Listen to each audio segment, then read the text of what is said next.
Hello everyone and welcome to my podcast. I've been teaching law for the last 30 years and I would like to share with you some experiences on topics such as writing and doing research in English, such as teaching abroad, and such as also how to introduce art in the classroom. Welcome all of you to the English season of my podcast called I Teach It My Way.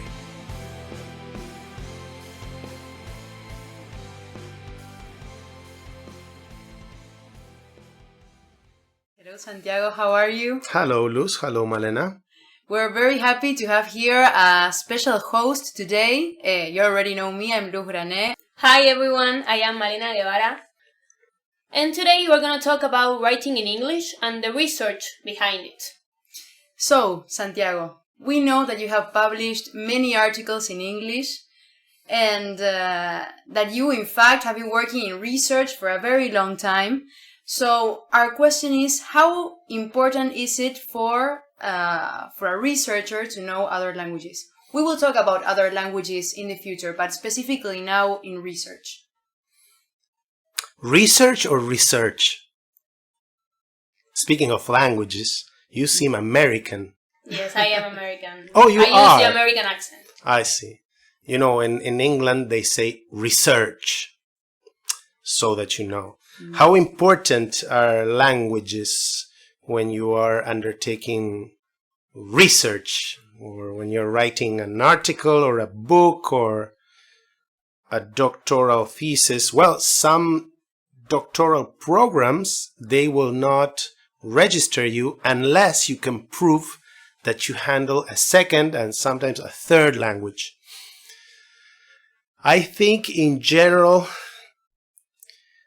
if you do not read very well in English, you can't write about anything in any language. Let's say that to get us started. So it is important to know other languages. It is indispensable to be able to read in English. Now, if you're going to write in English, and this is what we're talking about today, your proficiency has to be way bigger than reading very well in English. You need to do something virtually impossible for a non-native, and that is to write very well in English. It's not an option. If you're going to publish in English, you need to write very well in English. Now, if you know German, if you know French, if you know Italian, I know the three of them. If you know Spanish, we know them too. Then you're better off, but they're not indispensable. How better off you are if you command German, for example, depends on what you write on. And what about, for instance, young lawyers and students who only know their mother tongue and want to succeed as researchers? Can they do so?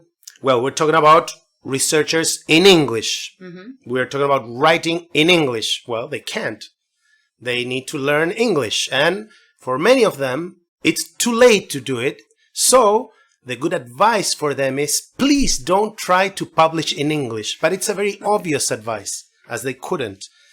What's the right time to study English so that you will be able to write in English? Well, when you are 5 or 4 or 6 years old. So if you ask this question to the mirror when you are 30, it's late.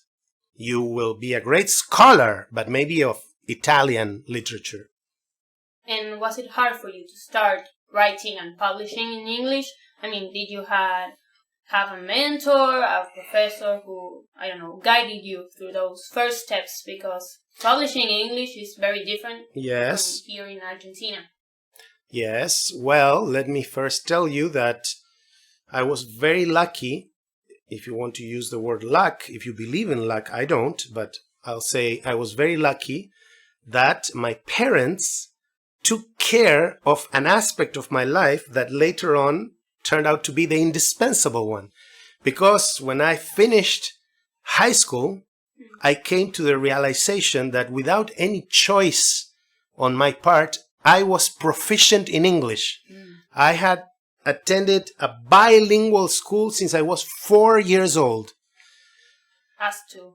Well, now, if you are so lucky that you can do that, is it easy then to write in a language that is not yours, but you're proficient in?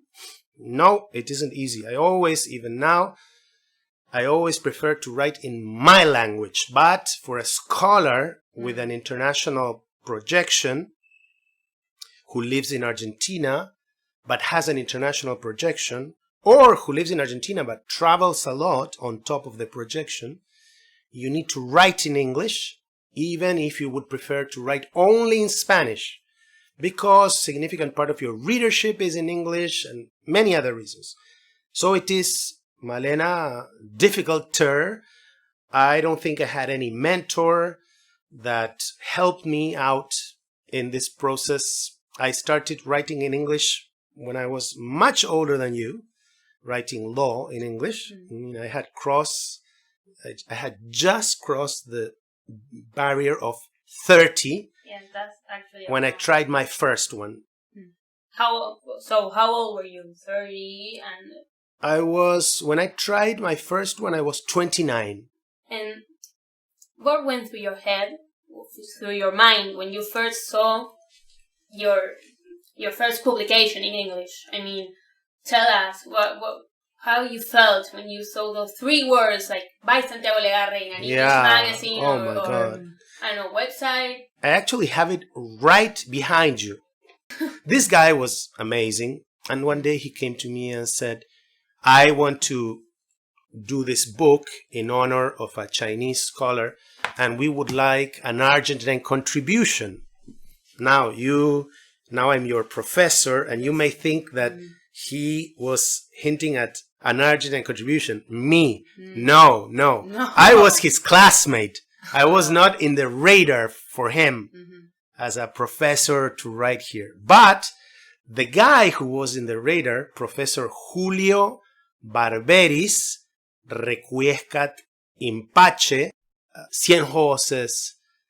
Santiago, you wouldn't know Professor Barberis in any chance. Would you be so kind as to approach Professor Barberis and ask him for a contribution for this volume? I wasn't slighted. I didn't feel offended at all because, I wasn't in the contest, although I'm in the book. No, yes.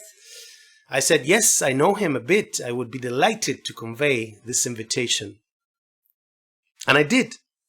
I came to Argentina during my first of 2 years in Oxford for the wedding of my brother, who now has been married for 22 years. So you can imagine how long ago this was. And I went to Professor Barberis' house. He was by then quite old and very sick. And he knew me. And he said no to the invitation. But he said, Legarre, why don't you volunteer yourself to do this? And you had his recommendation. I don't know. Did I? I don't think I did. He was recommending me to do that. Oh, yes, but the fact that he was recommending you for that I see. Yes. had a bit of weight. I see. Except that I didn't like the idea. I decided not to mention this to my Chinese friend because I thought it would have been arrogant on my part to come back to Oxford and say, he said no, but he said to me, why don't you? Or even without. So I see what you mean, but I didn't do that. But it was Xianho who said, well, since he cannot make it, and we need one after all, why don't you make it?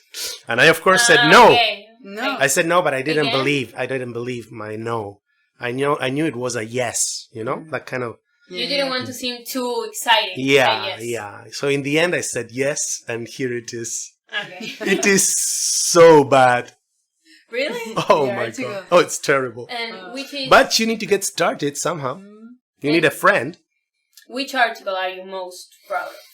Oh my God. I'm most proud of my master's thesis.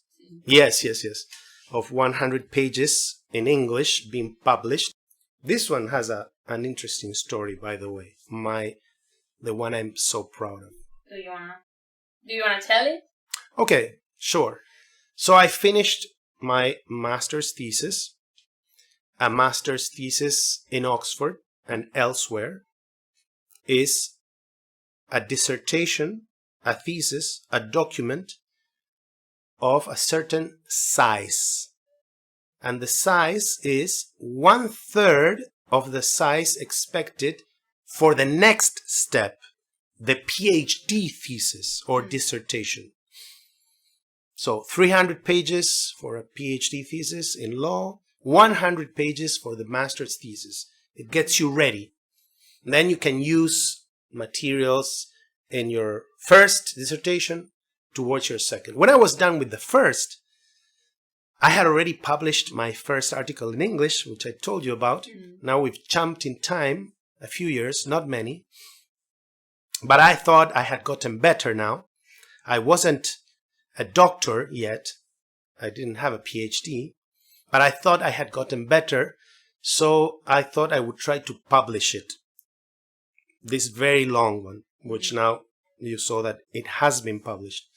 But it wasn't easy. Writing in English is difficult. Publishing in English is difficult. And there are different things. You can write very well in English, which is not my case, and still not have good luck with the marketing of your work, which that has to do with publishing, marketing, placing. You place your work. Now, the system in the United States, which is where I decided to try to publish it, is very peculiar. I chose the US and not India, China, Europe, all English We are speaking. going to talk about the review systems. Oh, perfect, perfect. Okay, well, I chose the US because my thesis was on American constitutional law. There was a digital system by which you upload what you are offering, a certain journal, to the system, and then after a while, you get a letter. Now, I was so anxious and excited when the first letter arrived. And I opened it, and there was my first rejection. Rejection. 4 lines. Dear Professor Legarre, our journal receives 5,700 submissions every year, and we may publish only 16. That's what we can fit. Yours is excellent, which doesn't mean that, but it hasn't been selected. No explanation whatsoever. I was very discouraged. I went to my friend, and he said, don't you worry, try again. And I tried again, 19 times. And the answer was always no, no, no, no, no. And then what do? You cry. Kind of, right? So I went to a mentor to talk and cry, and he said, don't worry. In my first years, you see the walls of my office? He said, this was at Louisiana State University. It was a year after this happened. The rejection. Yeah, a year after. He said, when I started here many years ago, my walls didn't have pictures. They had copies of all the letters of rejection. I had only 89, he said, in my first years. So keep on trying, he said. Now I've published 22 articles. Keep on trying. Don't give up. It's a way to overcome the rejection. So now I tried again, but I tried and I went up to 30 instead of stopping in 20. And all 30 were rejections. So publishing and submitting is dealing with rejection. Eventually, someone gave me an opportunity. Do you have any recommendations for beginners, mainly because of the rejection side of it? Go to a shrink. No, just kidding. Recommendations. Well, you need to polish very well the language. If you can, if you had a solid foundation in school, in high school, in primary, you need to polish the language because you're a foreigner competing with natives when you go to the market of publication in English. So you need to be sure that the editors won't use the flaws in your language as a reason or an excuse to let go of you. So my first advice is the language. And my friend in Oxford, he gave me a great piece of advice, which was for improving writing in English. Read Strunk and White. So we know that you're constantly publishing. We've already talked about this, or that you're constantly at least trying or writing. I mean, yes, we read a few articles in class. And actually, sometimes when I Google things related to constitutional law, your articles pop up. Fame! Yes, sometimes even in the first results and links. And Nice. I know him. I know him. Yes. Nice. So actually once you told us this sentence that was to publish or to publish, which sounds kind of like a Shakespeare remark, but there is a certain truth behind it. So is it really important for a professor or someone teaching in university to be constantly publishing? Is there some pressure behind it? To publish or to perish is what you mean. Or to perish. Indeed, there is a lot of pressure. Many people give up on the way. Others, they experience the bad side effects of that pressure, and that takes them out of the game for a few months or for a few, sometimes years. This is a common occurrence in academia.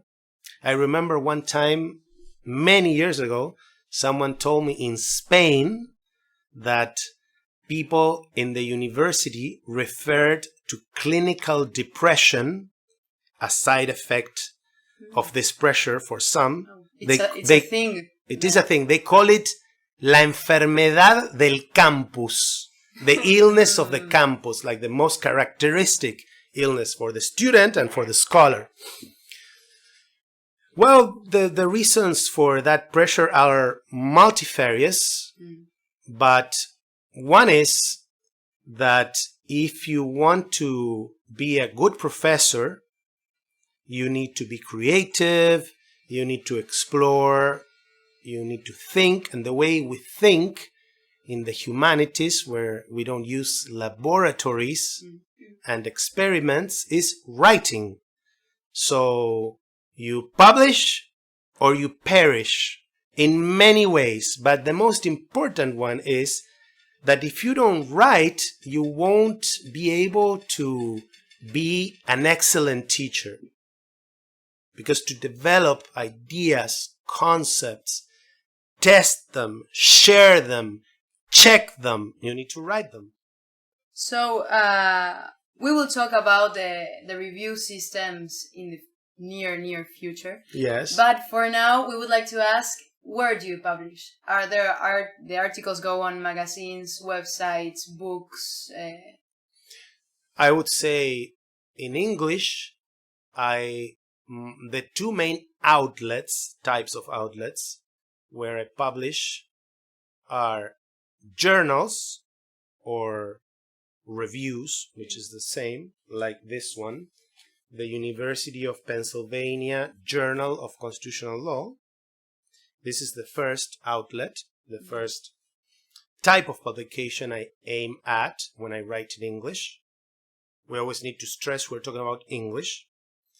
And the other one is, like this one, writing a chapter for a book in English. Those are the two main places where I send, and in general, these are by invitation. Someone, like in this case, you know now what the truth was of this invitation.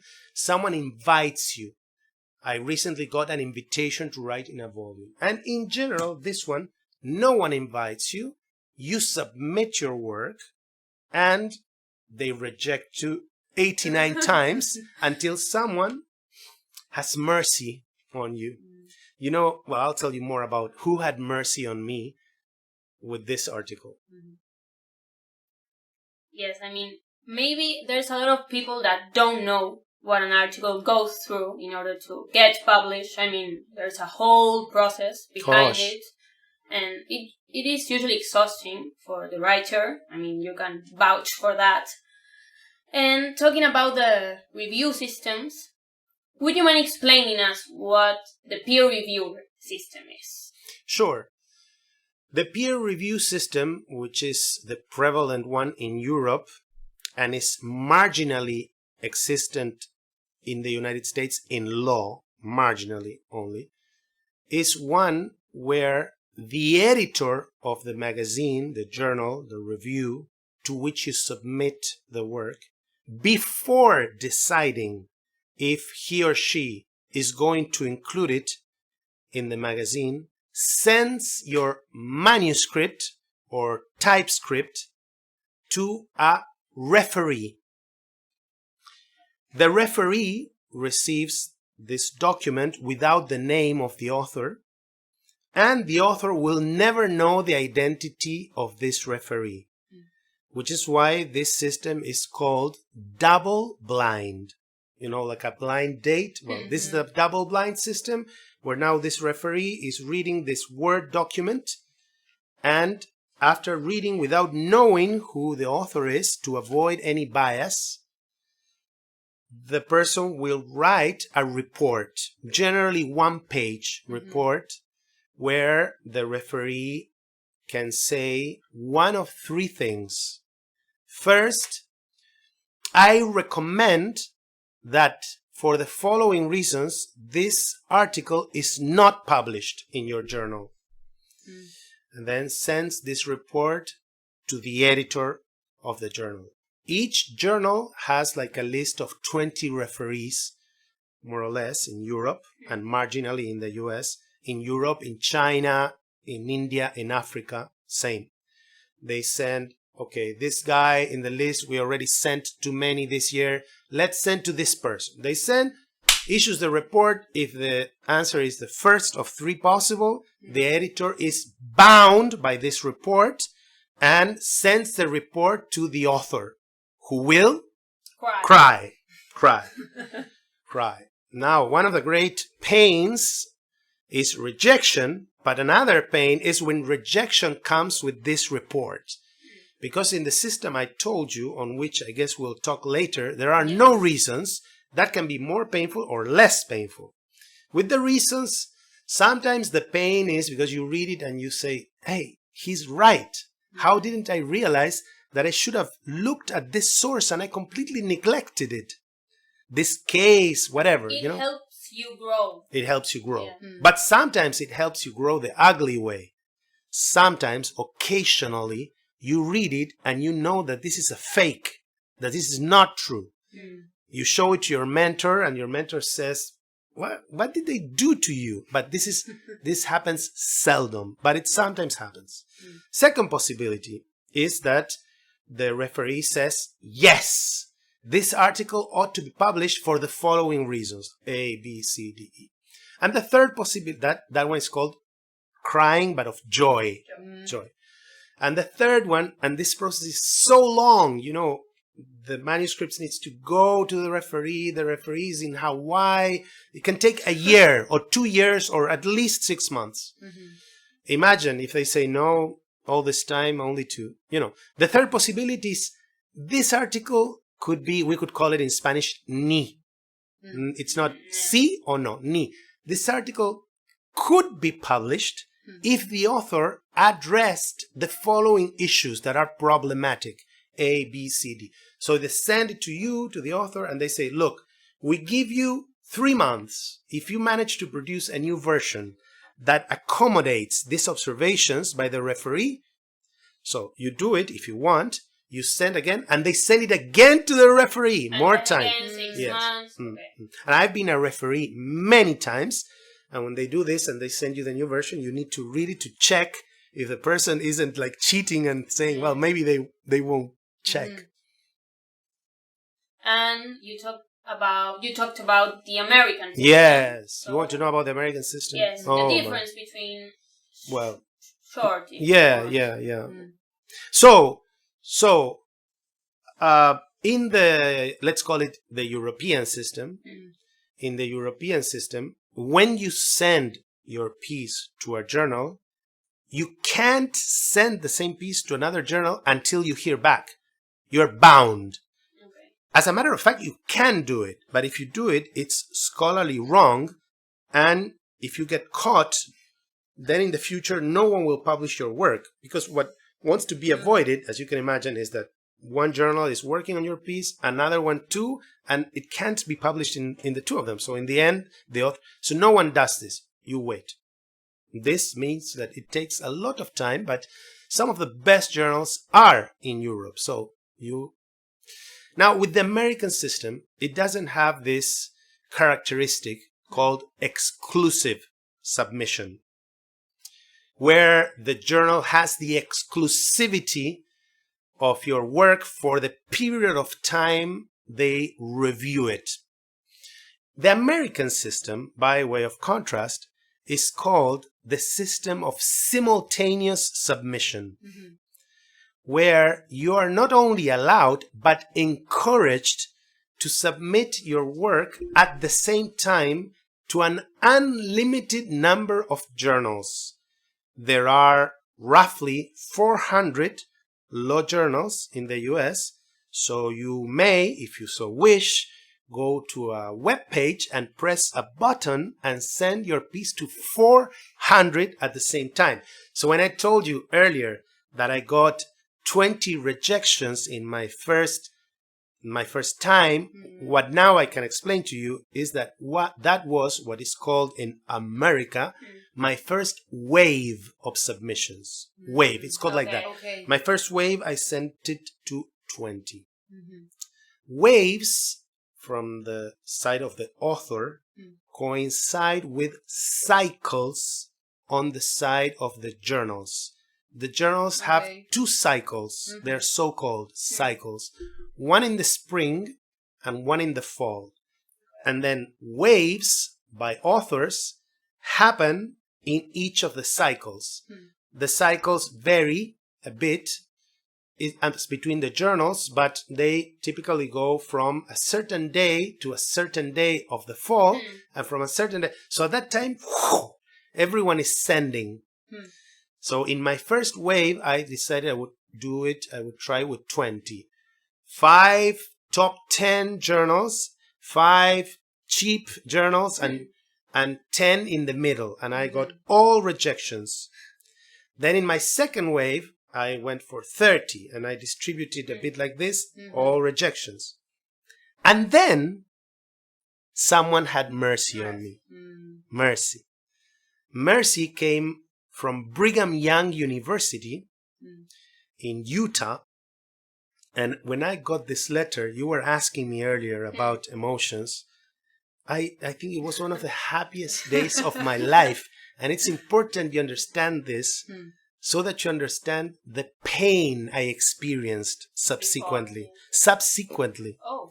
Yes, I had this, and the letter that said that my work was beautiful and they wanted to publish it, this work here, my master's thesis, 2 years after I had started marketing it, it said, "Professor, we give you 1 week to tell us if you would like to take this offer and for us to publish or not." And I was like, why are they doing this? So I talked to my friend again, and he said, "What? You don't know how the system works?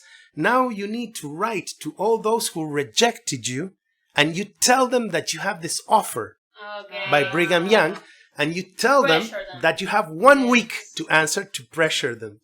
So I started writing to them, and they had another look to what they had already rejected. Rejection is a very strange thing. Very competitive. Yeah, like in love, like in love. You don't pay attention to a certain person until someone else pays attention, and now.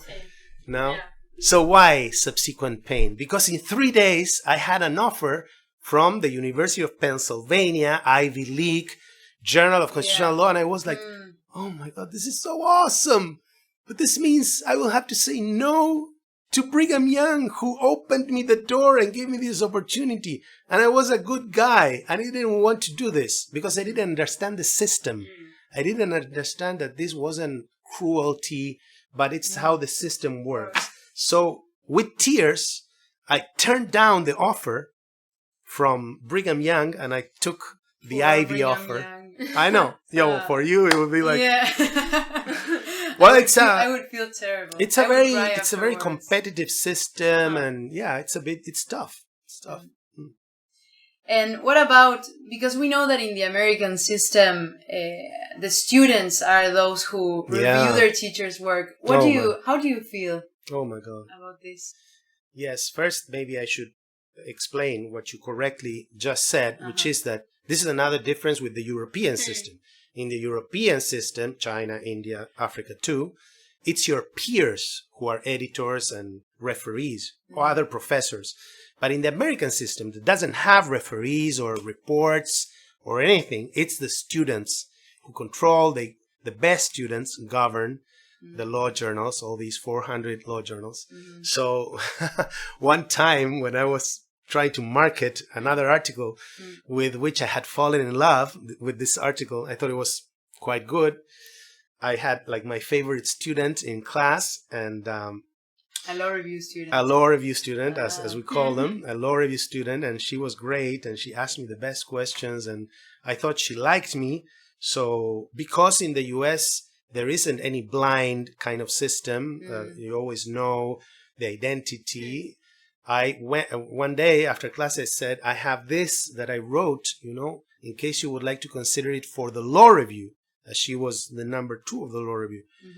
I'll never forget. She was about to have a child. She was like 8 months pregnant. And she looked at it and said, Professor, this is wonderful. Please let us consider it and we will give you an answer. And I was like, this is a done deal. She's my favorite. Maybe I'm her favorite. So nothing happens. They do their exams. When you do the exams, you don't know the identity of your students in the United States.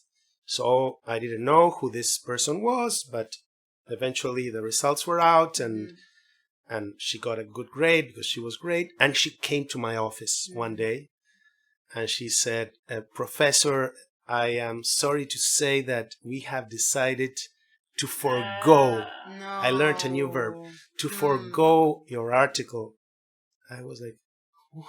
I couldn't disguise or hide my emotions. I was so sad. And she could tell she was almost a mother, so she knew. She said, don't.